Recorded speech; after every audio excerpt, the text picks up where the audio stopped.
Pour rien au monde, je ne pourrais passer sous silence ce rituel que je pratique très souvent avant de démarrer mes formations. Sans aller dans les détails, permettez-moi tout simplement de vous rappeler les 3 dispositions ou facteurs que vous devez prendre pour augmenter vos connaissances et tirer profit de ce livre. 1. La volonté d'apprendre. J'estime que si vous écoutez ces lignes, c'est que vous avez déjà la réelle volonté d'apprendre quelque chose de nouveau. 2. La sagesse et l'humilité de remettre en cause vos connaissances antérieures et actuelles. Remettre vos connaissances en cause suggère de prendre du recul, et vous demander si ces dernières avaient besoin d'être mises à jour. N'oubliez pas que nous vivons dans un monde qui évolue de façon fulgurante, et ce qui était vrai hier, dans un contexte donné ne l'est pas forcément aujourd'hui dans le même contexte. 3. La capacité à développer le scepticisme positif. Le scepticisme, attitude de réserve ou de doute, fait partie intégrante de nous, en tant qu'humains. Cependant, pour acquérir de nouvelles connaissances, vous devez développer le scepticisme positif. Ceci voudra dire que lorsque vous êtes en possession d'une information, ou en face d'une méthode ou théorie, malgré le doute que vous avez le droit de porter sur le sujet, donnez-vous quand même la peine de l'essayer, afin de tirer vos propres conclusions. Vous n'avez donc rien à perdre en essayant les méthodes et principes que je partage avec vous dans les lignes qui vont suivre. Vous m'en direz des nouvelles. Mais avant d'aller plus loin, n'hésitez pas de vous abonner et d'activer la cloche de notification pour ne pas manquer nos prochaines vidéos. Chapitre 1. À qui est destiné ce livre? La pire décision de toutes est celle que l'on n'a pas prise, disait Zig Ziglar. Ce livre est destiné à tous ceux qui cherchent des pistes concrètes pour se lancer dans la réalisation de leurs objectifs, les conduisant inévitablement à la création de la richesse.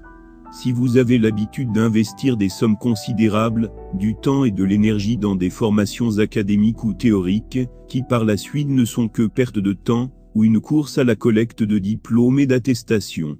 Si vous êtes parmi ceux qui s'interrogent réellement sur leur avenir, sur ce que vous pouvez faire après ou en dehors de vos études, pour gagner convenablement votre vie. Si vous êtes employé, retraité, cadre, ou entrepreneur indépendant, mais éprouvez des difficultés, pour joindre les 2 bouts à la fin du mois, et vous vous interrogez, sur ce que vous pouvez faire en dehors de votre activité actuelle.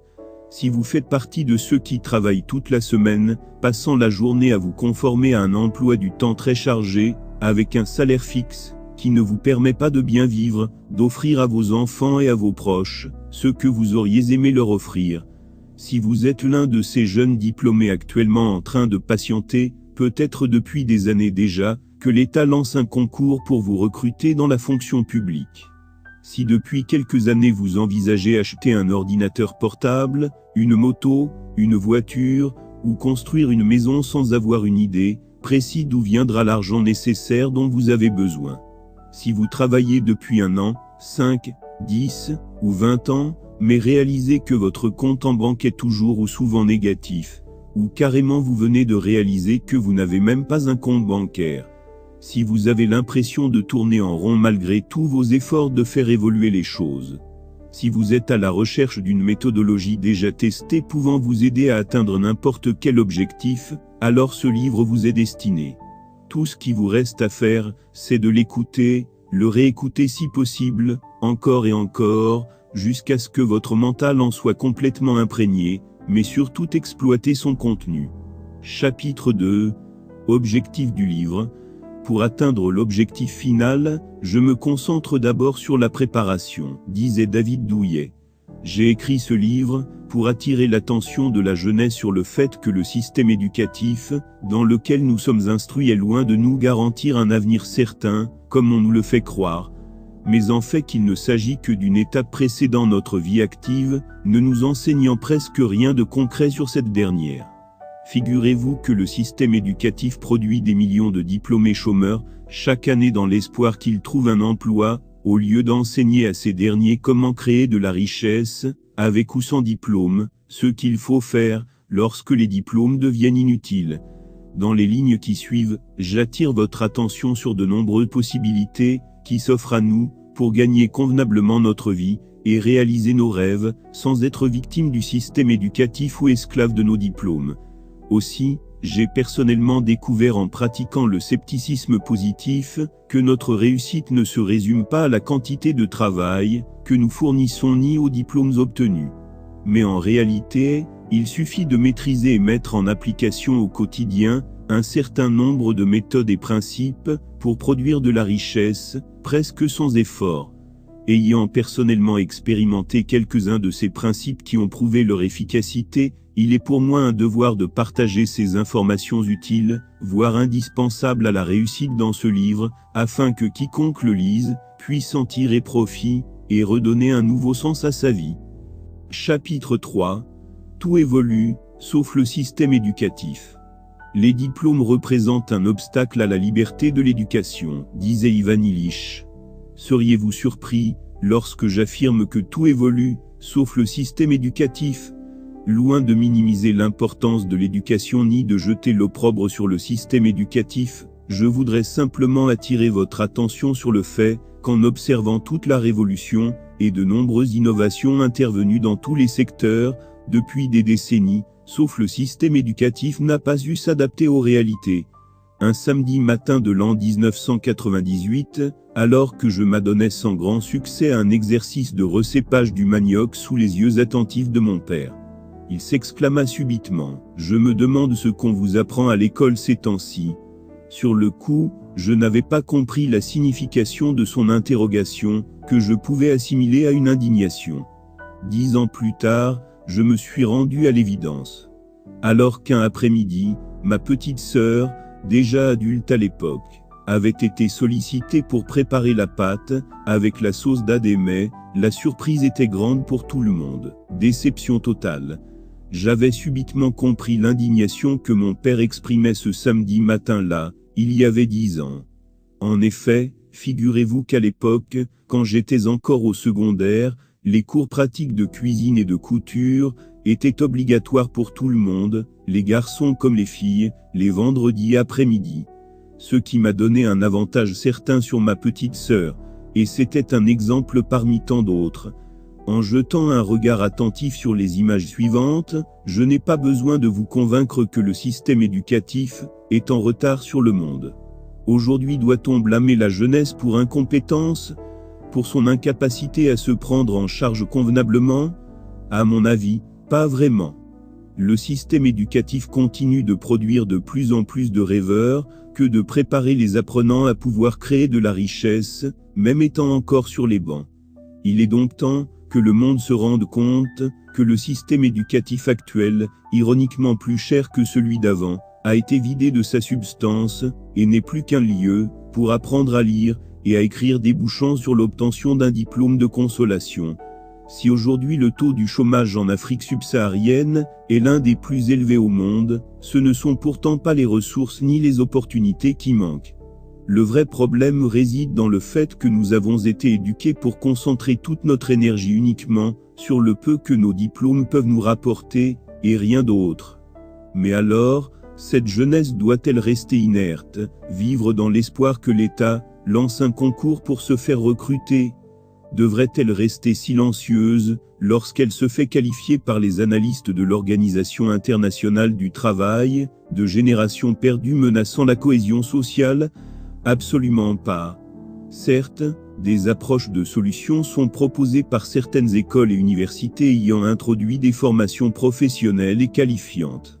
D'autres parviennent à signer des conventions de stage avec des entreprises afin d'assurer une meilleure transition de leurs apprenants après l'obtention de leur diplôme vers la vie active.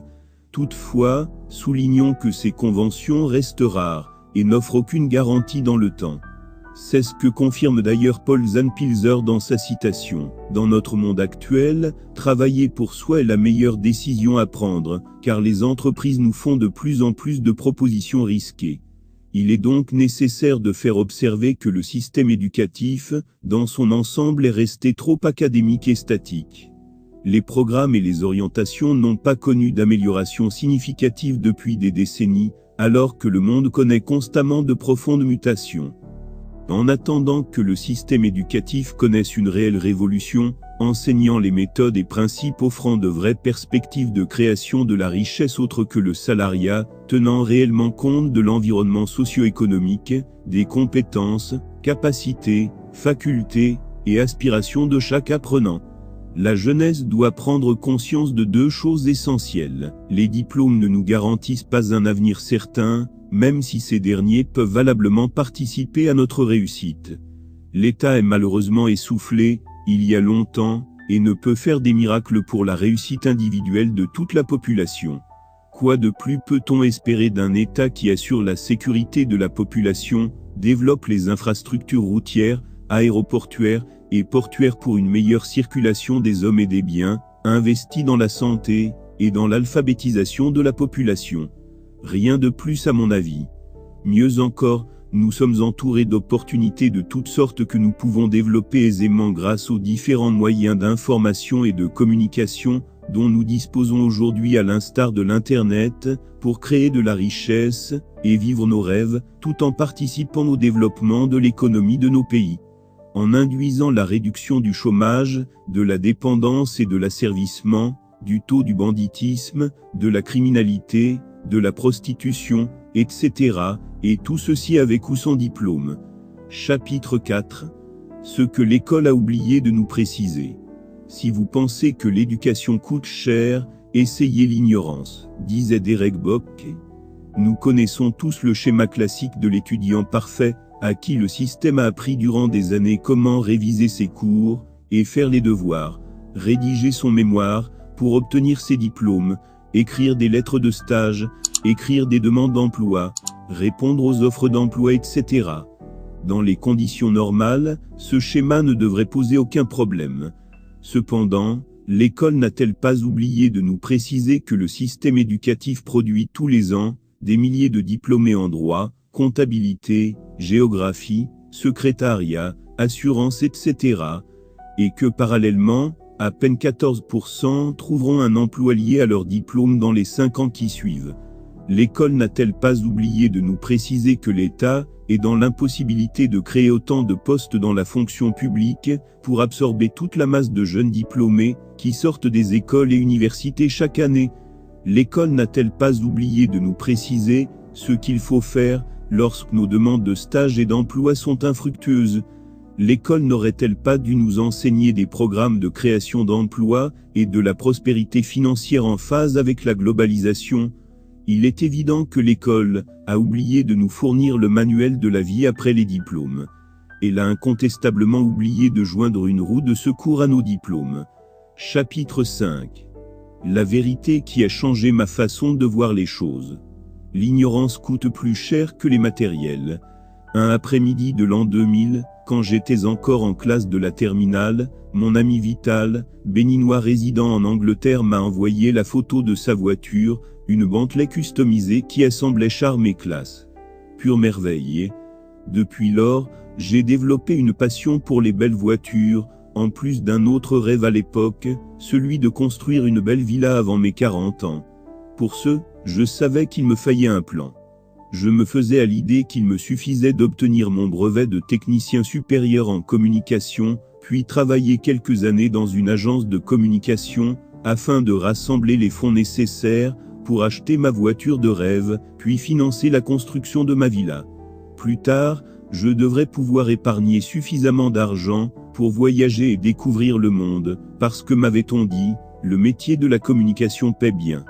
Tout ce qu'il fallait, c'est d'obtenir mon diplôme, trouver un emploi, et bonjour le paradis.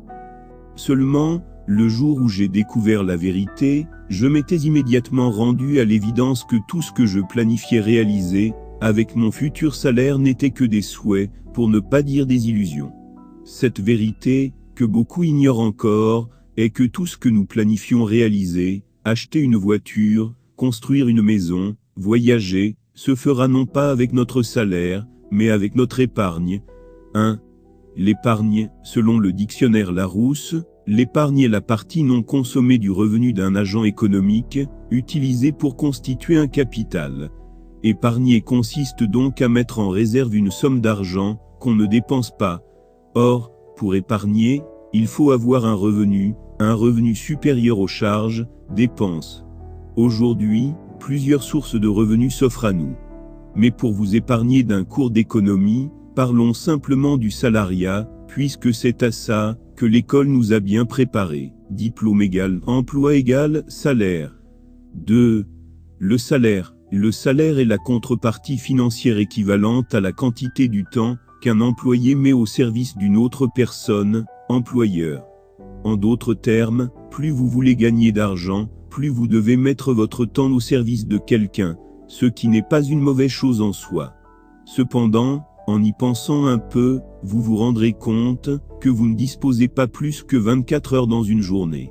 Ce qui signifie qu'en tant que salarié, votre meilleur salaire équivaudra à la contrepartie financière d'un maximum de 24 heures de votre journée au service d'autres personnes.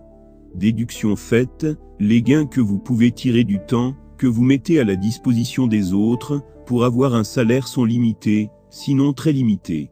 Alors que vos besoins, charges personnelles et autres responsabilités, loyer, carburant, taxi, factures d'électricité et d'eau, habillement, nourriture, communication, santé, frais de scolarité des enfants, ne connaissent aucune limite. En exemple, si une heure de travail vous rapporte 1000 francs, alors il vous faut travailler 24 heures par jour, dans un monde imaginaire évidemment, pour gagner un salaire de 24 000 francs CFA par jour, soit un salaire mensuel maximal de 720 000 francs. Même en supposant que vous gagnez effectivement 720 000 francs par mois, il vous sera difficile de pouvoir acheter une voiture de 5 millions en 5 ans de travail non-stop, estimant que vous épargnez 20% de votre salaire. Voici une simulation qui vous expose la durée d'épargne qu'il vous faut pour réaliser un certain nombre de choses en comptant sur votre salaire, ayant très peu de perspectives d'évolution. Exemple 1, à supposer que vous souhaitez acheter une voiture d'une valeur de 5 millions de francs CFA, comptant sur votre épargne de 10 000 francs par mois, il vous faut alors épargner pendant 42 ans. Exemple 2, à supposer que vous voulez construire votre maison d'une valeur totale de 20 millions de francs, comptant sur votre épargne de 25 000 francs par mois, il vous faut alors épargner pendant 67 ans. Maintenant, voulez-vous bien répondre sincèrement aux questions suivantes ? Quel âge avez-vous actuellement? Combien gagnez-vous comme revenu tous les mois? Combien arrivez-vous à épargner chaque mois? Combien avez-vous déjà pu épargner? Avez-vous déjà acheté votre voiture? Construit votre maison? Si la réponse est non, alors je vous exhorte de prendre un papier et un stylo pour faire l'exercice suivant. Exercice sur mon épargne. 1. J'ai un revenu, et j'épargne en moyenne chaque mois. Épargne que vous ne touchez pas, quoi qu'il arrive. 2. La voiture que je souhaite acheter coûte environ, pour vous donner une idée, une Toyota 5 places, pas neuve mais en bon état coûte en moyenne 3 millions de francs CFA. Divisez le coût de la voiture par le montant de votre épargne au point 1 de cet exercice. Vous obtenez ainsi le nombre de mois d'épargne nécessaires pour acheter votre voiture. Divisez le résultat obtenu par 12 pour savoir après combien d'années d'épargne vous pourrez acheter votre voiture. 3. Dans les conditions actuelles, je pourrais acheter ma voiture seulement après combien d'années d'épargne. Maintenant que vous connaissez le nombre d'années d'épargne qu'il vous faut pour acheter votre voiture en comptant sur votre épargne, estimant que vous arrivez à épargner le même montant tous les mois, faites le même exercice pour tout ce que vous souhaitez réaliser, acheter un terrain, construire une maison, offrir une moto à votre enfant. Loin de vous effrayer, cet exercice a pour but de vous faire prendre conscience de votre situation actuelle, tout comme celle de milliers de personnes autour de vous qui nourrissent d'espoir leurs rêves et projets sans être en mesure de savoir si elles pourront réellement les réaliser un jour. À supposer que vous vous retrouvez dans le même cas, est-ce pour autant dire que vous êtes condamné à ne jamais réaliser vos rêves? Absolument pas. Obtenir un diplôme, pour décrocher un emploi et vivre du salaire, c'est ce que l'école nous apprend.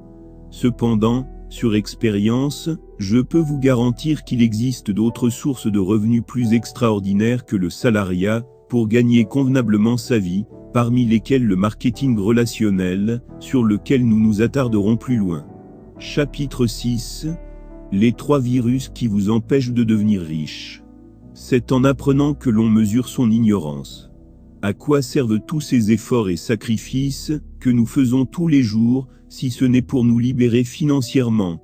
Étudiants, salariés ou entrepreneurs indépendants, notre combat quotidien est de produire de la richesse pour réaliser nos rêves ou nos projets. Obtenir un diplôme, acheter un ordinateur portable, une voiture, construire une maison, ouvrir une boutique, financer les études, etc. Cependant, 3 facteurs principaux sont considérés comme les virus qui nous empêchent de devenir riches sans en être conscients. Le syndrome du diplôme et du salariat, la règle du 10/90, et la navigation à l'aveuglette. 1. Le syndrome du diplôme et du salariat. Il est évident que si vous étudiez la médecine, il devrait vous être plus facile de faire carrière dans le domaine médical. De même pour quelqu'un qui étudie le droit, il lui serait plus facile d'évoluer dans le domaine juridique. Cependant, passer toute votre vie à postuler pour un poste de secrétariat, parce que vous avez obtenu un diplôme en secrétariat, est une grave erreur. Nombreux sont ceux qui aujourd'hui se considèrent chômeurs, parce qu'après des mois voire des années de recherche d'un poste de comptabilité, ils ne sont toujours pas engagés comme comptables. Et ils continuent par parcourir toutes les offres d'emploi, par envoyer des dizaines de demandes d'emploi, pour espérer devenir comptable. C'est ce que j'appelle le syndrome du diplôme. Le chômage est une réalité, mais pas une fatalité. Demandez-vous combien de secrétaires ou de comptables une entreprise peut engager, combien de nouvelles entreprises se créent chaque année. Allez-vous continuer par attendre jusqu'à ce qu'une nouvelle entreprise se crée pour vous recruter? La réussite, celle qui vous permet de réaliser vos rêves dans le monde d'aujourd'hui, ne dépend plus de votre diplôme, même si ce dernier peut y contribuer. Non seulement vous pouvez réussir dans n'importe quel domaine, si vous le voulez, mais en plus il existe tellement de possibilités et d'opportunités, que vous n'avez plus le droit de vivre la vie, ou d'exercer le métier qui ne vous passionne pas. Pourquoi vous accrochez-vous tant à votre diplôme, alors que vous pouvez bien le mettre de côté, pour essayer autre chose, et vivre convenablement votre vie? Malgré toute la frustration, pourquoi avez-vous si peur de ne plus trouver un autre emploi en quittant celui que vous avez actuellement? Avec toutes vos potentialités inexploitées, pourquoi pensez-vous que votre salaire actuel vous met à l'abri, alors que vous pouvez devenir un entrepreneur indépendant à succès qui inspire les autres?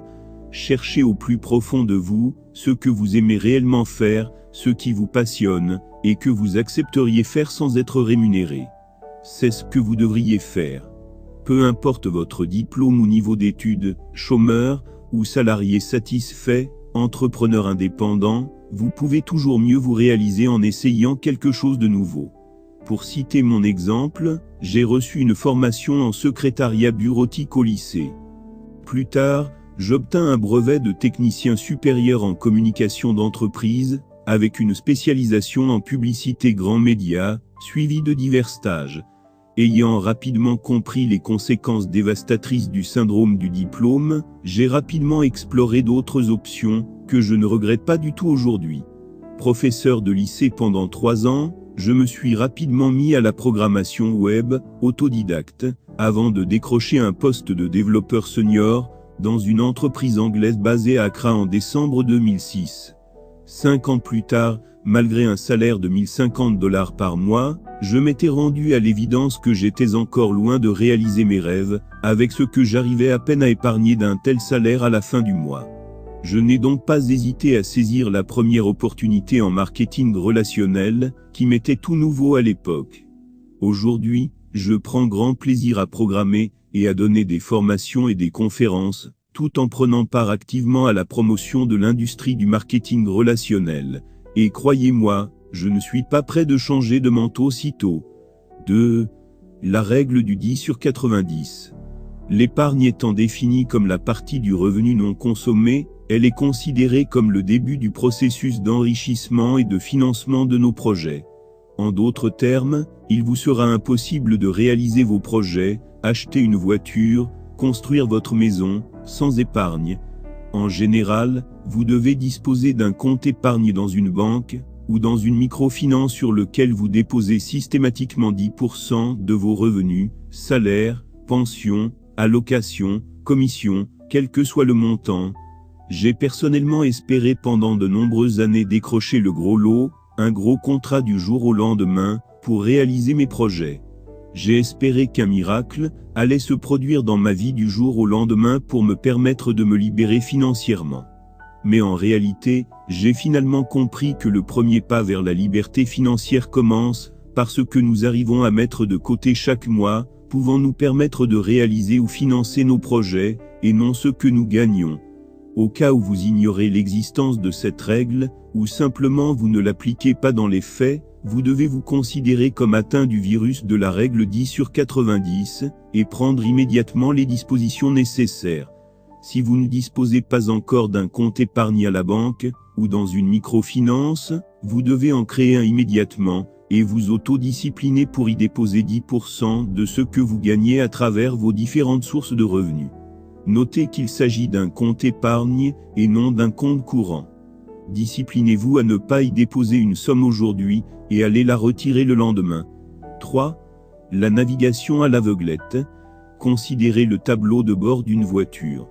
Loin d'être un assortiment de décoration, l'objectif premier du tableau de bord est de permettre au chauffeur de connaître en temps réel la santé de sa voiture, le niveau de carburant dans le réservoir, la vitesse à laquelle roule la voiture, la température du moteur, etc. En prenant connaissance des informations que le tableau de bord affiche, le chauffeur sera en mesure de prendre à temps les dispositions appropriées, réduire la vitesse, accélérer, s'arrêter pour faire le plein du réservoir, afin d'arriver à destination sans embrouille. Malheureusement, vous avez peut-être une fois croisé un chauffeur en panne sèche, simplement parce qu'il n'avait pas suivi les indications du tableau de bord de sa voiture, ou simplement celui-ci ne fonctionnait pas pour lui communiquer les informations dont il a besoin. En d'autres termes, conduire une voiture en ignorant les indications du tableau de bord est le meilleur moyen de s'attirer beaucoup d'ennuis que vous ne pouvez imaginer. En ce qui nous concerne, en tant qu'êtres humains, nous ne sommes malheureusement pas dotés d'un tableau de bord à la naissance, tout comme l'école ne nous fournit pas le manuel pour créer de la richesse. Cependant, la bonne nouvelle est que toute personne qui souhaite avoir du succès peut et doit construire son propre tableau de bord en commençant par la détermination de son indice de réalisation. Il s'agit essentiellement de maîtriser ses dépenses par rapport à ses revenus. Le plus souvent, nous avons une idée précise de combien nous gagnons en termes de revenus mensuels, mais ignorons complètement la valeur de nos charges durant le mois. Si tel est votre cas, sachez que vous naviguez à l'aveuglette, à l'image du chauffeur conduisant une voiture sans tableau de bord. Et croyez-moi, ne pas savoir combien vous dépensez tous les mois est le premier facteur qui vous empêche de prospérer. Dans le dernier chapitre de ce livre, je vous montre comment faire un diagnostic personnel de votre situation actuelle pour vous permettre de prendre conscience de vos états financiers et décider résolument de changer votre vie en suivant les instructions suggérées. Chapitre 7. Le marketing relationnel. Dans notre monde actuel, travailler pour soi est la meilleure décision à prendre, car les entreprises nous font de plus en plus de propositions risquées, disait Paul Zahnpilze. Depuis plus d'une vingtaine d'années, l'industrie du marketing relationnel fait parler d'elle comme étant le secteur qui génère les plus gros chiffres d'affaires dans le monde, comme nous le confirme le tableau comparatif suivant. Marketing relationnel, 178 milliards de dollars US. Agroalimentaire, 90 milliards de dollars. Cinéma, 88 milliards de dollars. Jeux vidéo, 76 milliards de dollars. Musique, 15 milliards de dollars. Remarquons cependant que beaucoup interprètent mal, ou ignorent simplement ce qu'est réellement le marketing relationnel, et tout ce qu'ils peuvent réaliser, avec leur potentiel dans cette industrie. 1. Définition et fonctionnement. Le marketing relationnel est un modèle de distribution basé sur la vente directe de produits et services, c'est-à-dire de l'usine aux consommateurs finaux sans intermédiaire. Ces derniers sont récompensés par la compagnie pour leur propre consommation et leur travail de recommandation selon un plan de rémunération bien défini. Loin de vouloir vous compliquer la vie avec cette longue définition, je traduirai le marketing relationnel comme ceci: consommer un produit ou un service, et si vous êtes convaincu de son efficacité, alors recommandez sa consommation à d'autres personnes autour de vous pour être récompensé. C'est d'ailleurs un mécanisme auquel nous sommes tous déjà habitués, sans pour autant être récompensés. Si quelque chose de ce genre vous est déjà arrivé, alors sachez que vous avez fait du marketing relationnel sans le savoir. Vous avez simplement recommandé de nouveaux clients à Maman J'ai faim, ou à la boutique Nouvelle Génération, seulement sans être récompensé. Maintenant, imaginez que Maman J'ai faim vous propose ceci. Vous est-il déjà arrivé qu'un ami vous dise « J'ai une faim de loup » et sans hésiter, vous dites « Je connais un coin très sympa, chez Maman J'ai faim. Elle prépare du bon foufou. Faisons-y un tour. » Ou encore, c'est votre copine qui vous dit « Alice, j'adore ta nouvelle robe. Où est-ce que tu l'as achetée ?» Et vous lui dites « Je l'ai achetée dans la boutique Nouvelle Génération, derrière le collège Futur Simple. Je vois que vous venez manger ici souvent. Je vous propose de recommander à vos amis de venir manger chez moi. Et à chaque fois qu'un de vos amis vient manger, je vous réserve 200 francs. En fin de semaine, vous pourrez passer manger gratuitement un bon plat de foufou, ou prendre tout l'argent que je vous aurai mis de côté sur les recommandations de vos amis. Que feriez-vous? Diriez-vous non à Maman J'ai faim? Combien de vos amis seriez-vous en mesure de recommander pour aller manger chez Maman J'ai faim? Je parie que vous allez recommander autant d'amis que vous en avez, surtout que vous n'aurez à recommander vos amis qu'une seule fois. Les prochaines fois, ils iront manger tout seuls chez Maman J'ai faim qui continuera de mettre systématiquement les 200 francs de côté pour vous. En d'autres termes, vous faites de la publicité à Maman J'ai faim à travers le bouche à oreille, une seule fois, pour avoir des gains sur une durée illimitée. Et ça fonctionne. C'est ça le sens réel du marketing relationnel. Retenez qu'il ne s'agit pas de vous transformer en un agent commercial, mais le principe est de consommer un produit ou un service dont vous avez besoin, et lorsque vous êtes satisfait, recommandez-le à ceux qui ont besoin du même service, ou produit afin d'être récompensés. Beaucoup d'entreprises ont compris que ce principe du bouche à oreille produit plus de résultats que toutes les autres formes de publicité, car vos amis, parents, relations, vous croient sur parole. Ils ont plus confiance quand c'est vous qui leur dites que tel produit ou tel service est bon. En plus, ils ne voudront pas vous dire non pour vous décevoir, et vous non plus, ne voudrez pas leur conseiller un produit de mauvaise qualité pour perdre leur confiance, n'est-ce pas? Mais voyez-vous, si aujourd'hui des gens brassent des millions de dollars chaque année dans le marketing relationnel, même en Afrique, c'est sûrement parce que ce dernier ne se résume plus au simple fait de recommander. Le marketing relationnel est devenu un métier, une profession à part entière, qui peut vous rapporter bien au-delà de votre imagination. D'aucuns pensant qu'ils ne disposent pas suffisamment des compétences pour se lancer dans le marketing relationnel, ou que ce dernier est très contraignant. Je peux vous assurer que c'est exactement le contraire. Vous décidez volontairement de signer un contrat d'affilié partenariat avec des sociétés qui offrent des opportunités en marketing relationnel, afin de recommander leurs produits ou services à d'autres personnes qui en ont besoin pour être récompensées. Aussi simple que ça. Selon vos occupations actuelles, vous pouvez décider d'accorder seulement quelques heures par semaine au départ à cette activité de recommandation, et apprécier graduellement le résultat.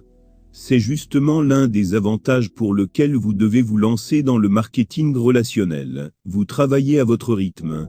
S'affilier à une compagnie en marketing relationnel ne signifie pas devenir agent commercial ou vendeur de la société. Vous ne vendez rien. Votre rôle est de parler et recommander le produit ou le service de la société à vos amis et relations qui en ont besoin. 10 raisons pour vous lancer dans le marketing relationnel. 1. Pour recommander un produit ou un service à vos amis et relations, vous n'avez besoin d'aucun diplôme, pas de stage, pas d'interview. Il est cependant important de vous former, afin de bien maîtriser le produit ou le service, et surtout d'en être convaincu.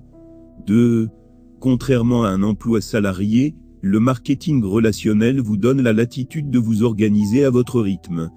Vous devenez un entrepreneur indépendant pouvant vous accorder le temps nécessaire, dont vous avez besoin, et quand vous en avez besoin pour voyager, apprécier la vie entourée de ceux qui vous sont chers. 3. vous pouvez démarrer une opportunité en marketing relationnel presque sans frais, pas de loyer à payer, pas de facture, vous n'avez pas besoin d'engager une secrétaire ou un comptable, pour en faire progressivement votre propre entreprise. 4. Le marketing relationnel vous offre l'occasion d'entrer en contact avec des gens formidables de divers horizons, que vous n'auriez jamais l'occasion de croiser en travaillant comme salarié dans un bureau par exemple. 5. C'est vous qui fixez la limite de vos gains en marketing relationnel. En effet, contrairement à un emploi qui vous rapporte un salaire fixe équivalent au nombre d'heures de travail que vous mettez au service de quelqu'un, le marketing relationnel vous donne la possibilité de construire et de faire évoluer une équipe solide à travers toute la planète, pouvant vous engendrer des revenus importants, qui évoluent tous les mois, sans limite. 6. Oui, le marketing relationnel ne vous garantit non plus une réussite immédiate et certaine. Cependant, vos possibilités et potentialités de réussite en marketing relationnel sont très élevées, puisqu'il s'agit d'un travail de solidarité en équipe. Même si individuellement vous n'arrivez pas à progresser, la réussite des membres de votre équipe participe à la vôtre. Il s'agit de l'effet de levier. 7. Vous avez la possibilité de changer et de sauver des vies. En effet, lorsque vous développez une opportunité qui offre un produit ou un service efficace basé sur un idéal, vous serez surpris de voir le nombre de vies que vous pouvez changer, simplement en leur apportant votre opportunité. 8. Vous disposez d'un flux de revenus en continu. En marketing relationnel, vous n'avez pas besoin d'attendre la fin du mois pour toucher un salaire. Vos gains se dégagent sur une base journalière ou hebdomadaire, ce qui vous permet de ne pas être à court d'argent tout au long du mois. 9. Vos efforts de prospection ne se font qu'une seule fois, alors que les retombées demeureront tant que vos partenaires continuent par consommer le produit ou le service. 10. Le marketing relationnel a montré ses preuves en termes d'absorption du chômage et de création de la richesse sur tous les continents. Le marketing relationnel, c'est l'avenir. Des noms comme Robert Kiyosaki, Donald Trump, Eric Worre, Warren Buffett, Jim Rohn, méritent d'être cités pour avoir bâti une bonne partie de leur fortune sur le marketing relationnel, aujourd'hui estimé à des dizaines de millions de dollars. Voilà 10 raisons qui devraient vous motiver à vous engager dans le marketing relationnel, si ce n'est pas encore le cas, sinon renforcez votre conviction, si vous êtes déjà adepte de ce métier passionnant. Chapitre 8. 10 étapes pour créer et développer votre entreprise en marketing relationnel pour vous libérer financièrement. Selon Donald Trump, le marketing relationnel a prouvé qu'il est une source de revenus viable et gratifiante, il y a de nombreuses preuves de succès. Beaucoup l'ignorent, mais s'engager dans le marketing relationnel, en tant qu'affilié ne demande pas plus qu'une réelle volonté. Vous n'avez pas besoin d'aller au registre du commerce, pour avoir une autorisation d'installation, ni de louer un local, ou encore d'engager tout un tas d'employés. La création de votre entreprise en marketing relationnel commence par l'identification d'une opportunité autour d'un idéal bien précis. 1. Identifier et adopter la meilleure opportunité pour vous en marketing relationnel autour d'un idéal. La plus grande erreur que font les débutants en marketing relationnel est de se jeter sur une opportunité, soi-disant parce qu'on y gagne beaucoup d'argent. Ne commettez jamais cette erreur. Sachez que l'argent, c'est le fruit du travail, le travail bien fait. Pour vous engager avec une compagnie en marketing relationnel, vous devez vous poser 2 questions essentielles. Quel objectif poursuit l'opportunité? Quelle solution concrète apporte le produit ou le service au consommateur? À quel besoin concret répond le produit ou le service? Qu'est-ce que je peux faire avec cette opportunité? Les femmes de mon village souffrent d'eux, ou ont des difficultés en leur apportant cette opportunité, elles pourront désormais. Je voudrais équiper la chorale de mon village, en recommandant ce produit ou ce service à une personne par jour, cela me permettra de. En fait, l'idéal autour duquel votre opportunité doit se concentrer, constitue la motivation première, qui vous anime tous les matins quand vous vous réveillez, tous les soirs quand vous allez au lit. Mais cette motivation ne doit pas se résumer aux gains financiers personnels que vous pouvez tirer de l'opportunité. La motivation première doit être la fierté que vous tirez de l'opportunité, la satisfaction qu'elle vous procure, lorsque vous apportez la solution à ceux qui sont dans le besoin. Vos gains financiers personnels ne sont que le résultat des actions que vous menez dans la dynamique de l'idéal que poursuit l'opportunité. La meilleure opportunité pour vous est celle qui offre un produit ou un service autour d'un idéal dans lequel vous vous retrouvez, offrant un marché potentiellement grand et accessible à vous. 2. Distinguer le vrai du faux. Attention au Ponzi. Il faut reconnaître qu'en marketing relationnel, tout n'est pas rose. Beaucoup connaissent des déceptions et des désillusions pour diverses raisons. Manque de formation et d'information, manque d'analyse et de discernement, manque d'objectivité et d'idéal, recherche excessive de profit personnel, etc. Pour ne pas tomber dans la désillusion, la base de votre réussite dans le marketing relationnel doit se reposer sur la promotion d'une vraie opportunité. Vous devez faire attention pour ne pas vous embarquer dans des opportunités fallacieuses sans substance basées sur un système pyramidal, aussi qualifié de système Ponzi. En faisant la promotion d'une opportunité à caractère Ponzi, vous risquez de perdre de l'argent, gaspiller votre énergie, et surtout y entraîner vos relations qui vont le regretter plus tard, et vous en paierez le prix fort. Évitez de vous impliquer dans des systèmes pyramidaux, pour préserver votre image et vos relations. Contrairement à ce que les autres croient, un système n'est pas pyramidal simplement parce que sa structure ressemble à une pyramide, c'est-à-dire un sommet rétréci et une base élargie. Cependant, nous qualifierons un système de pyramidal lorsqu'il présente une opportunité dont la rémunération des membres existants est basée uniquement ou essentiellement sur les droits d'entrée des nouveaux adhérents. Rappelons que le plus souvent, ce genre d'opportunité est voué à l'échec et ne dure pas dans le temps, car le système disparaîtra lorsqu'il n'y a plus de nouveaux adhérents pour l'alimenter. Remarquons que les opportunités basées sur le système pyramidal promettent des gains miraculeux et rapides pour jouer sur le mental des membres et prospects. Mais en réalité, elles ne créent aucune richesse car l'argent partagé dans le système provient uniquement des frais d'inscription des nouveaux adhérents. Il s'agit simplement d'un transfert d'argent d'une main à l'autre. Remarquons enfin que les systèmes pyramidaux sont illégaux et interdits par la loi. Les promoteurs tôt ou tard seront poursuivis. Quelques critères pour identifier une opportunité basée sur un système pyramidal. L'opportunité ne présente aucun idéal. Souvent, il est simplement question de s'inscrire et recruter un certain nombre de personnes, et c'est tout. Ces opportunités portent la plupart du temps les connotations investissement, tontine en ligne, financement, dons sociaux évoluant en forme d'ONG, système clou, paiement membre à membre. Absence de produits ou de services concrets, assortis d'impossibilité de récupérer votre argent investi. Même si l'opportunité offre un produit ou un service, ce dernier est sans valeur réelle et n'offre pas un marché potentiel. Vos gains sont basés uniquement ou essentiellement sur les droits d'entrée de nouveaux membres.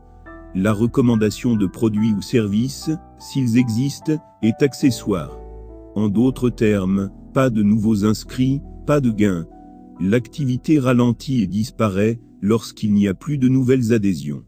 Je me dois attirer votre attention sur le fait qu'il est très dangereux de participer à la promotion des systèmes Ponzi, car même si vous arrivez à récupérer votre investissement, il est fort probable que les membres de votre équipe, amis et relations, n'auront pas la même chance que vous au moment où l'opportunité faiblira ou disparaîtra. Lorsqu'une telle situation se produit, vous vous retrouvez tout seul dans le meilleur des cas, sinon vos amis et relations se retourneront contre vous pour récupérer ce qu'ils ont perdu, vous qualifiant d'escroc ou d'arnaqueur. Votre image et votre crédibilité prendront un coup dur. Faites alors énormément attention pour ne pas induire vos amis en erreur, car vous avez besoin de vos relations pour développer une équipe solide en marketing relationnel, pour créer de la richesse sur le long terme. Ne laissez donc pas les gains immédiats apparents que promettent ces genres d'opportunités dénudées de substance vous entraîner dans des situations dévastatrices et irréparables. 3. Maîtrisez votre opportunité, car votre crédibilité en dépend. Avant de signer un contrat d'affilié partenariat avec une entreprise en marketing relationnel et vous lancer dans sa promotion, il est primordial de vous documenter et vous former pour bien cerner certains éléments indispensables. Cherchez à connaître sur quelle base légale l'entreprise fonctionne. A-t-elle un siège social? Une autorisation d'opérer? Le produit ou le service est-il légal? Testez vous-même le produit ou le service que vous souhaitez recommander. Cette étape vous permet de vous assurer de l'efficacité du produit ou du service et des effets secondaires éventuels. Documentez-vous sur les différents ingrédients du produit afin de les maîtriser, le rôle que joue chaque composante. Il ne s'agit pas pour vous de devenir un expert dans le domaine, mais la connaissance du produit ou du service vous permettra de pouvoir savoir exactement à qui le proposer et surtout, répondre aux éventuelles questions que vous poseront les prospects. Vous aurez du mal à convaincre un prospect qui sent que vous ne maîtrisez pas votre opportunité. 4. Utilisez le vocabulaire approprié au marketing relationnel pour faire la différence. À l'image d'un enfant, à qui la maman a appris à poser les premiers pas et prononcer les premiers mots, nous avons découvert et pratiqué le marketing relationnel tel qu'on nous l'a présenté depuis le premier jour, sans en connaître les fondamentaux. Nombreux en effet ignorent non seulement la signification des mots et expressions utilisés en marketing relationnel, mais surtout ne se rendent pas compte que l'utilisation régulière de ces mots et expressions, qui ont un puissant pouvoir vibratoire, les conditionne sur le plan psychologique, se traduisant dans leur vie de tous les jours. D'aucuns affirmeront le contraire ou minimiseront l'importance de l'utilisation d'un vocabulaire approprié au marketing relationnel, et préféreront vous laisser dans l'ignorance, tant que ça les arrange. C'est ainsi que vous remarquerez dans les formations et présentations de certaines grandes compagnies en marketing relationnel, dans des vidéos de formation de certains grands leaders, l'usage fréquent de certains mots et expressions n'ayant aucun lien avec le marketing relationnel, mais pouvant vous conditionner inconsciemment à leur profit au détriment de votre réussite. Aujourd'hui, débutants ou professionnels en marketing relationnel, nous devons tous nous employer à corriger notre langage et utiliser les mots et expressions appropriés au marketing relationnel. Non seulement l'utilisation d'un langage approprié nous orientera dans la bonne direction, celle de la réussite, mais également affichera notre degré de maturité et de professionnalisme nous permettant de nous faire respecter dans cette industrie. Je vous livre ici une liste non exhaustive des mots et expressions de base que vous devez maîtriser et utiliser. 1. Le MLM. Expression anglaise, multi-level marketing, nous pouvons la traduire littéralement en français par marketing multiniveau. D'aucuns diront, le marketing de réseau, network marketing, ce qui n'est pas faux. Mais en se référant à sa définition en début de ce chapitre, il convient de parler de programmes basés sur recommandation ou mieux, du marketing relationnel, car tout le concept de cette industrie se repose sur le relationnel sans lequel vous ne pourrez avoir du succès. 2. Affilié ou affilié partenaire. Un affilié ou un affilié partenaire est un consommateur satisfait d'un produit ou d'un service d'une compagnie en marketing relationnel, qui s'engage volontairement à travers un contrat d'affilié partenariat, à recommander le même produit ou service à d'autres personnes pour être récompensé. Il est important de noter que ce contrat d'affilié partenariat réussira seulement s'il est basé sur un idéal précis, apport d'une solution concrète, ou d'une valeur ajoutée. 3. Un prospect. Un prospect est un potentiel consommateur, ou un partenaire potentiel, à qui vous présentez une opportunité, c'est-à-dire un produit ou un service, dont vous êtes vous-même satisfait autour d'un idéal. 4. Référent ou parrain. Votre référent est la personne qui vous a présenté une opportunité autour d'un idéal en marketing relationnel, et à laquelle vous avez souscrit. En vous référant, votre parrain ou référent s'engage à vous former, et vous guider pas à pas vers la réalisation de vos objectifs qui contribuent à sa réussite. 5. Filleul. Un filleul est une personne qui accepte votre opportunité autour d'un idéal, et qui a intégré votre équipe, s'engageant à se faire former et suivre vos recommandations en qualité de son référent dans la réalisation de ses objectifs. 6. Plan de récompense. Encore connu sous les appellations plan de rémunération et plan marketing, le plan de récompense est le schéma directeur bien structuré basé sur une matrice sur laquelle s'appuie une compagnie en marketing relationnel, pour récompenser ses affiliés partenaires. Le plan de récompense peut prendre en compte des récompenses matérielles, des outils de travail, PC, téléphone, vidéoprojecteur, voiture, moto, des récompenses financières, des récompenses honorifiques, voyages, décorations, actions ou parts sociales, etc. Des produits supplémentaires offerts ou des réductions spéciales. 7. Pack ou package. Le pack ou le package est la contrepartie matérielle ou immatérielle équivalente que vous recevez lorsque vous souscrivez un contrat d'affilié partenariat d'une compagnie en marketing relationnel. Le pack peut contenir un ou un ensemble de produits, des niveaux d'accès, de la documentation, des outils de travail, la formation. 8. Autoship. L'autoship est le diminutif de l'expression anglaise automatic shipment. Il s'agit de la commande minimum périodique obligatoire mise en place par une compagnie pour la consommation personnelle de ses affiliés partenaires leur permettant de garder leur statut actif pour bénéficier des différents avantages offerts par le plan de récompense de la compagnie. Il est essentiel de préciser que pour être honoré, le contenu et la valeur de l'autoship doivent être raisonnablement fixés pour être accessibles à chaque affilié partenaire. Avant de vous engager dans la promotion d'une opportunité, assurez-vous de connaître la valeur, le coût et les conditions de mise en application de son autoship, afin d'éviter des surprises désagréables. 9. Back-office. Encore appelé bureau virtuel, le back-office est un espace membre privé que vous offre la compagnie à la signature de votre contrat d'affilié partenariat, vous permettant de suivre l'évolution de vos activités dont les recommandations, les commandes, les commissions ou les bonus, les formations, etc. Le back-office est souvent accompagné d'un lien partenaire personnalisé vous donnant la possibilité de faire la promotion de l'opportunité en ligne avec aisance. Signalons qu'aujourd'hui, une confusion inconsciente et involontaire s'est installée dans l'industrie à cause de l'utilisation d'un langage inapproprié au marketing relationnel.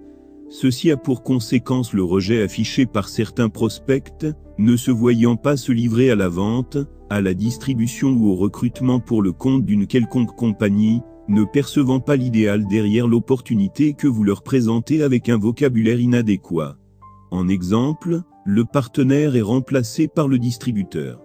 Rappelons que le distributeur est l'un des acteurs qui intervient dans le modèle du marketing classique, c'est-à-dire dans la vente indirecte. Il achète le produit à un coût donné, majore le prix en tenant compte de ses charges et marges bénéficiaires avant de le revendre. Vous convenez qu'il est donc inapproprié de désigner les affiliés partenaires des compagnies en marketing relationnel par le terme distributeur ou pire vendeur. En conclusion, gardez toujours à l'esprit que les mots et les expressions que nous employons dégagent un puissant pouvoir vibratoire et déclenchent des émotions positives ou négatives en toutes circonstances. Ces émotions sont à la base de l'acceptation ou du rejet de l'opportunité que vous présentez à un prospect. Un rappel de cette citation d'André Breton, qui nous dit qu'un mot et tout est sauvé, un mot et tout est perdu, nous interpelle à utiliser les mots et les expressions appropriées au marketing relationnel, afin d'impacter positivement notre environnement. Notez enfin que votre degré de réussite en marketing relationnel dépend du degré ou efficacité de formation que vous recevez, de même que celui des membres de votre équipe.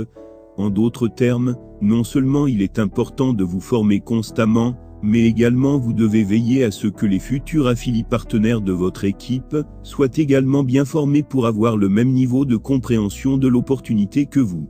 Recevoir des formations de qualité de façon répétitive accélère le développement de votre activité et peut vous propulser plus rapidement vers le succès. Si jamais vous laissez les partenaires de votre équipe sans formation, ils deviendront rapidement le boulet qui retardera votre évolution. 5. Comment financer la création de votre entreprise en marketing relationnel, en tant qu'affilié partenaire? Par financer la création de votre entreprise en marketing relationnel, je fais allusion à l'achat du minimum d'outils et de matériel nécessaires pour démarrer votre activité, l'achat d'un ordinateur portatif, un téléphone disposant d'une bonne autonomie, une clé 3 ou 4G pour connexion Internet, un agenda pour la prise de notes, l'acquisition du pack de démarrage ou des échantillons de l'opportunité que vous souhaitez développer, pour des tests personnels, ou pour la prospection.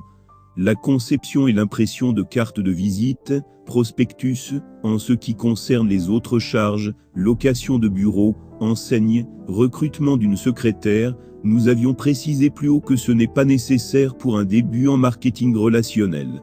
Vous pouvez tout piloter seul, depuis votre chambre. Cependant, il n'est pas rare qu'en marketing relationnel, des débutants très motivés et intéressés par une opportunité soient confrontés à ce problème crucial de financement de départ. Je suis très intéressé, mais je n'ai pas les moyens pour démarrer. Je m'étais moi-même confronté au même problème à plusieurs reprises, ce qui m'avait coûté cher dans certains cas, du fait de n'avoir pas pu saisir l'opportunité au bon moment, faute de moyens. Mais je parie que vous avez déjà entendu dire qu'à un problème, il existe un millier de solutions, n'est-ce pas? Je vous livre ici 3 moyens, que j'ai personnellement expérimentés avec succès, parmi tant d'autres devant vous permettre de financer le démarrage de votre entreprise en marketing relationnel, si vous êtes réellement motivé. 3. L'entremise. Par entremise, dans le présent cas, on entend la volonté de vous proposer comme négociateur entre un offreur et un demandeur. L'entremise vous donne donc la latitude d'aller proposer au propriétaire d'un magasin de lui rapporter des clients contre un pourcentage, aussi petit soit-il.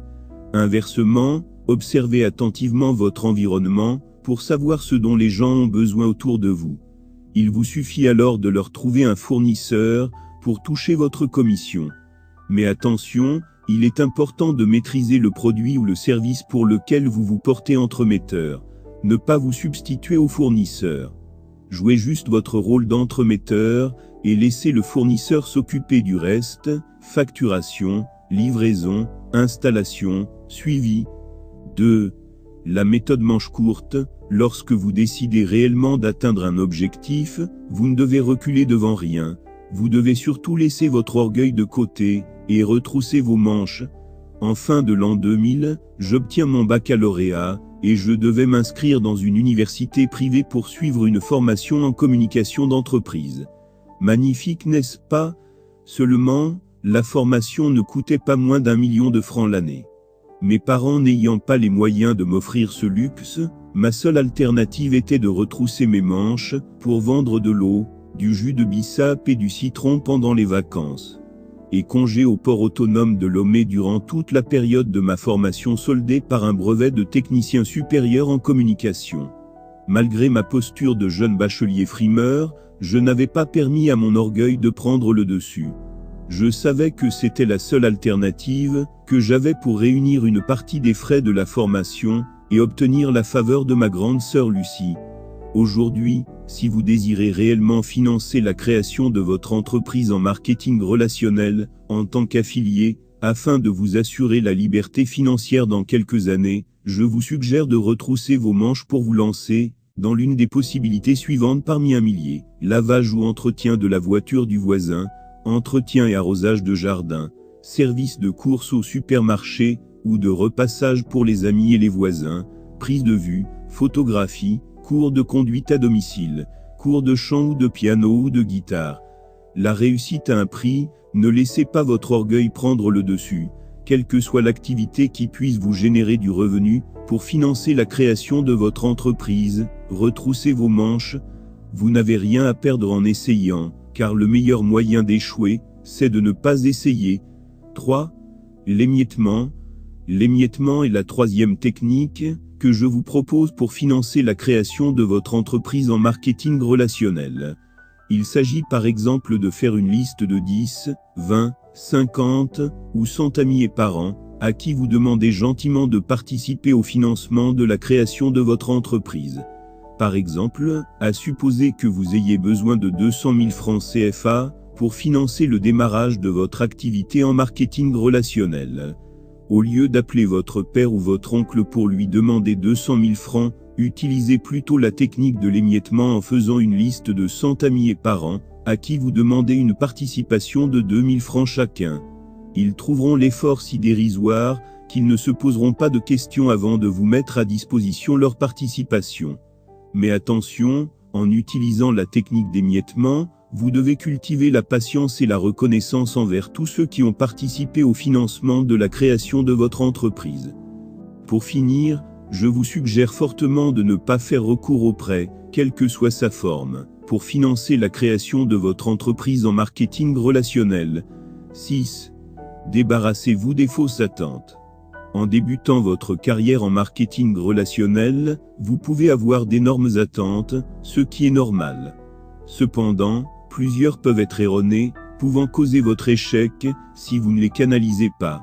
En voici quelques-unes que vous devez éviter obligatoirement, lorsque vous démarrez une nouvelle activité, dans l'industrie du marketing relationnel. Tout le monde sera intéressé par mon opportunité. Faux, avec cette opportunité, je deviendrai très riche en quelques mois seulement. C'est possible, mais je vous suggère de planifier votre succès sur un minimum de 12 mois.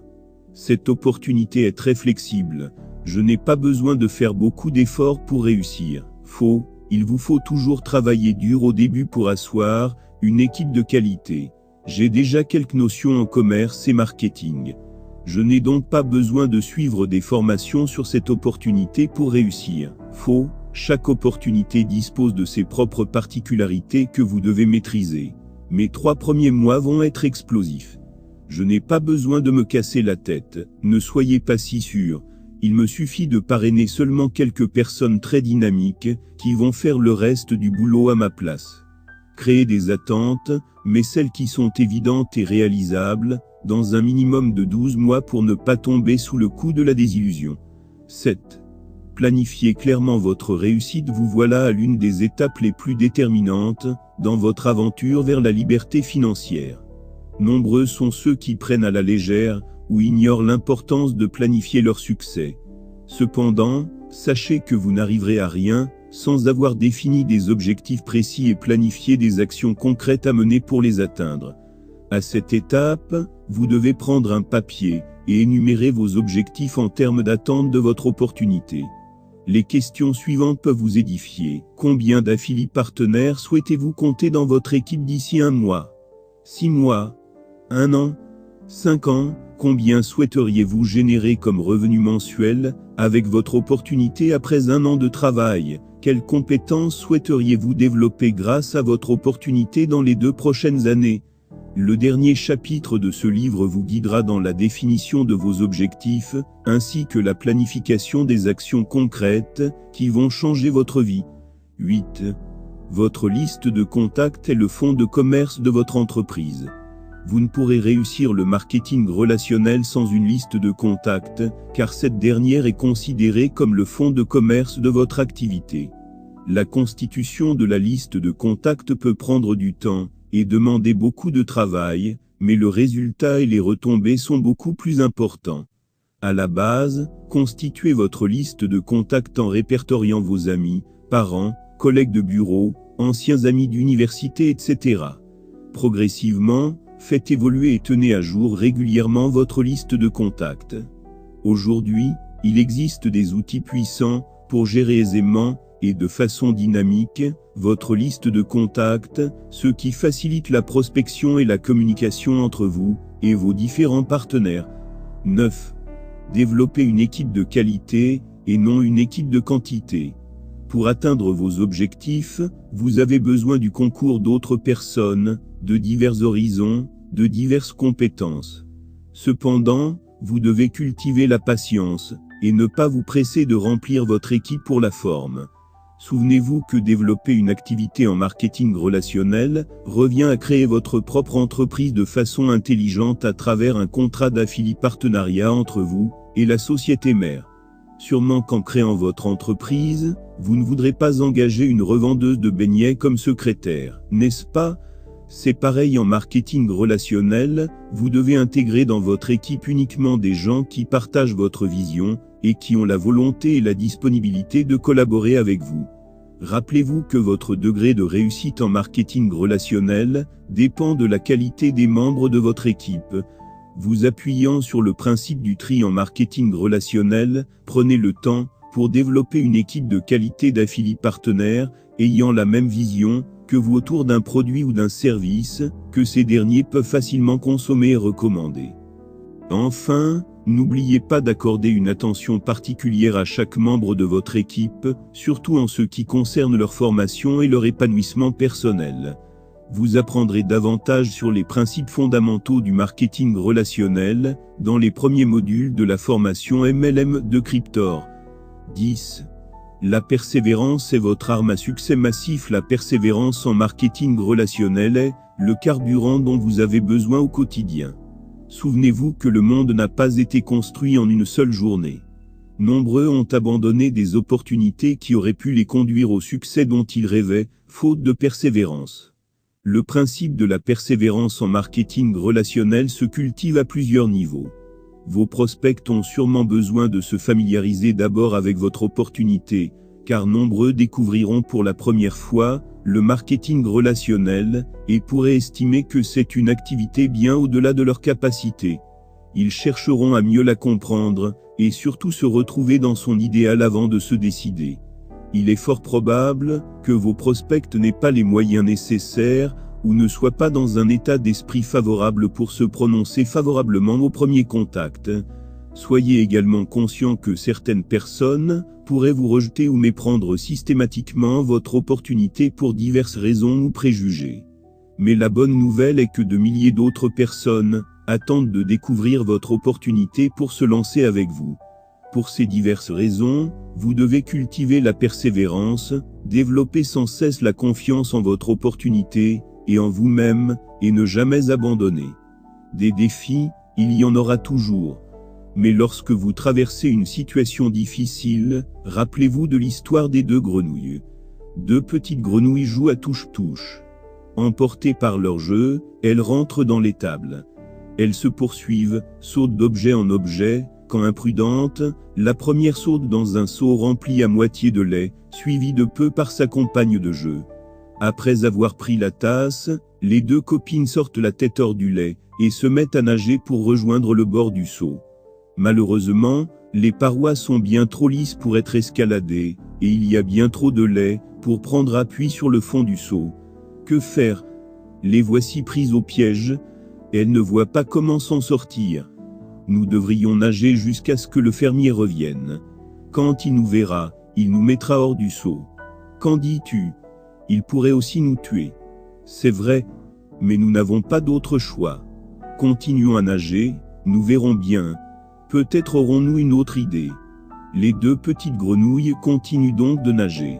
Elles tendent l'oreille espérant entendre des bruits de pas, ou le grincement d'une porte, mais le temps passe, et aucun bruit ne se fait entendre.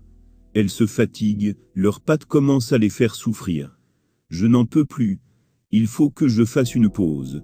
Non, ne t'arrête pas, tu coulerais.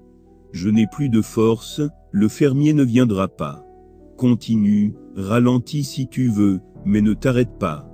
Non, laisse-moi, je vais me mettre sur le dos, et me reposer un peu. Son ami a beau l'encourager, rien n'y fait. La petite grenouille se met sur le dos, ferme les yeux et s'assoupit. Sans même s'en rendre compte, elle coule lentement dans le lait, devenue crème par les battements incessants de leurs pattes. Dans cette crème, les efforts de la petite survivante sont de plus en plus intenses. Plus elle bouge, plus la crème s'épaissit. Plus la crème s'épaissit, plus elle doit fournir d'efforts. Mais la petite grenouille ne lâche rien, elle continue encore et encore. Petit à petit, la crème épaisse devient beurre. Tant et si bien qu'à un moment, l'amas de beurre est suffisant pour qu'elle puisse grimper dessus.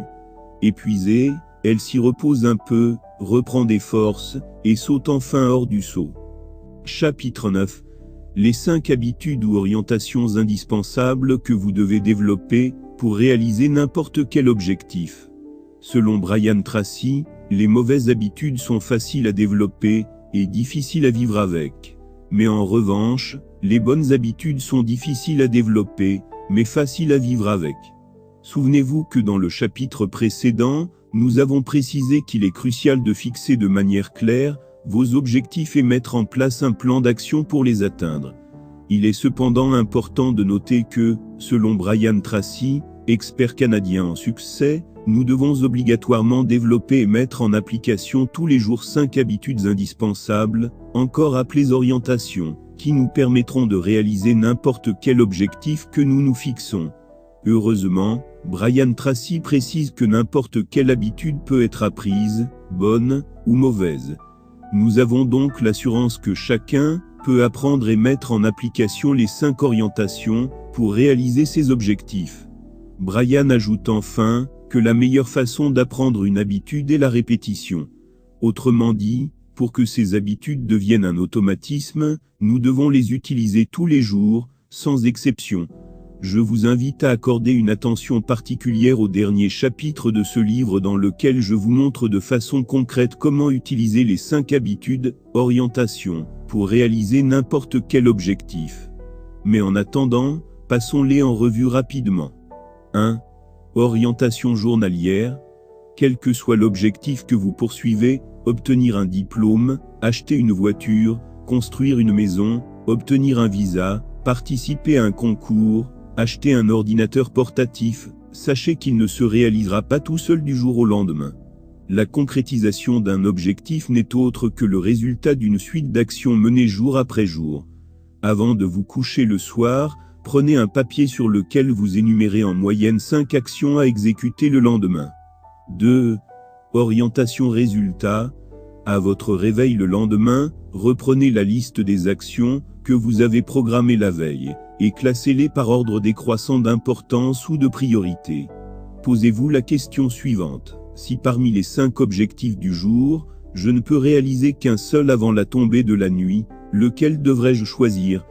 Une fois que vous repérez l'objectif qui vous est le plus important à réaliser dans la journée, mettez devant ce dernier le chiffre 1 dans un petit rond. Utilisez le même procédé pour classer tous les objectifs sur la liste du jour. L'orientation résultat nous suggère alors de commencer immédiatement l'exécution des actions de la journée dans l'ordre de priorité. 3. Orientation humaine. Tout ce que nous avons obtenu dans la vie, c'est avec l'aide de quelqu'un, directement ou indirectement. C'est pour cette raison que Brian Tracy nous exhorte à être orienté humain tous les jours sur 2 angles. Demandez-vous, qui est-ce qui je peux aider aujourd'hui, et qui pourra me renvoyer l'ascenseur demain en cas de besoin? Même s'il s'agit d'un simple coup de fil de salutation, passez-le à quelques personnes. Vous marquez ainsi votre présence dans leur esprit. Ils seront attentifs à votre appel demain, lorsque vous aurez besoin d'eux. Demandez-vous ensuite, qui est-ce qui je devrais satisfaire aujourd'hui, pour que cette personne n'empêche ou ne retarde la réalisation de mes objectifs? Est-ce un cousin, un ami, un partenaire, un fournisseur qui risque de vous gâcher la journée, si vous ne lui trouvez pas une solution? Si tel pourra être le cas, prenez de l'avance, pour appeler cette personne, et trouver un consensus pour dégager la voie à la réalisation optimale de vos objectifs dans la journée. 4. Orientation santé. Pour les experts de l'Organisation mondiale de la santé, il nous faut manger 5 fruits et légumes chaque jour, pour être en bonne santé. Brian Tracy n'en dit pas moins. Rien ne vaut votre santé. Si vous lisez ce livre actuellement, c'est parce que vous êtes en bonne santé. De même, pour réaliser vos objectifs, vous devez investir dans votre santé. Il s'agit essentiellement d'investir dans la consommation des fruits et des aliments sains tels que l'ail, l'oignon, le brocoli, le haricot, le soja, le thé vert, l'avocat, les épinards, la tomate, la patate douce, l'huile d'olive. J'ajouterai que l'orientation santé nous exhorte également à être prudent dans la circulation, à respecter les feux de signalisation, afin de ne pas causer ou être victime d'un banal accident causé par quelques secondes d'inattention ou d'imprudence, qui peuvent peser lourd sur la réalisation de vos objectifs. 5. L'autodiscipline. Le dictionnaire définit l'autodiscipline comme le fait pour un individu de s'imposer lui-même une discipline sans contrôle extérieur. Cependant, j'aime particulièrement cette définition qui dit que l'autodiscipline est la capacité d'exiger de soi, faire ce que vous devez faire, quand vous devez le faire, et que cela vous plaise ou non. Pour atteindre vos objectifs, il est primordial que vous vous autodiscipliniez, car c'est la faculté principale qui fera de vous un leader qui connaît du succès. Si vous n'arrivez pas à vous discipliner, à exiger de vous des choses que vous devez faire, au moment où vous devez les faire, comment allez-vous discipliner les membres de votre équipe? Bien sûr que la tâche ne sera pas facile. Vous allez connaître des moments de doute et d'hésitation, mais vous ne devez pas tomber dans la procrastination, pire dans l'abandon. Souvenez-vous que Brian Tracy en début de ce chapitre nous a livré l'arme incontournable pour apprendre et développer n'importe quelle habitude, même l'autodiscipline, la répétition. Chapitre 10. Diagnostic et actions concrètes qui vont changer votre vie. Je peux toujours me vanter d'avoir persévéré dans le changement, disait Georges Duhamel. Dans ce chapitre, je vous suggère des actions concrètes qui pourront changer votre vie. Loin de vous promettre un miracle après la mise en application des principes suggérés dans ce chapitre, je peux tout de même vous assurer que vous verrez désormais plus clair et constaterez une nette amélioration dans votre vie, dans votre façon de voir et de faire les choses.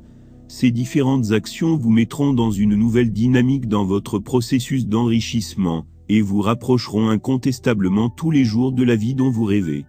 1. Le diagnostic. Cet exercice que je vous propose peut vous paraître banal, mais il est le point de départ de votre réussite. Si vous désirez réellement améliorer votre vie, peu importe votre genre, âge, statut, vous devez faire cet exercice immédiatement et le répéter tous les mois. Le but est de déterminer votre indice de réalisation, c'est-à-dire savoir de façon mathématique, si au moment où vous écoutez ce livre, vous êtes ou serez en mesure de réaliser vos projets ou pas, une voiture, construire une maison, offrir un voyage à vos enfants, à partir de votre épargne,